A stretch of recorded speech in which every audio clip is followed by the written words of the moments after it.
wanted to show you an amazing way to find an exhaust leak. You take your shop vac, you take the hose out of the normal side, you put it onto the exhaust side, jam that hose up into the tailpipe there, turn it on.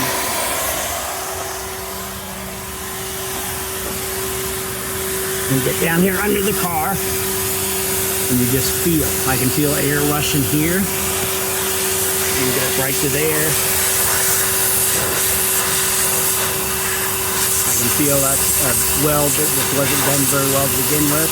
You can feel air coming all through there. It's a lot easier to track down when the car is cold, so you have no chance of burning yourself on the hot exhaust, and you don't have all the engine noise where you can't hear what's going on anyway. So this is one trick that I learned about that saved me a bunch of times trying to track down little exhaust leaks. So if this was helpful to you, please like and subscribe.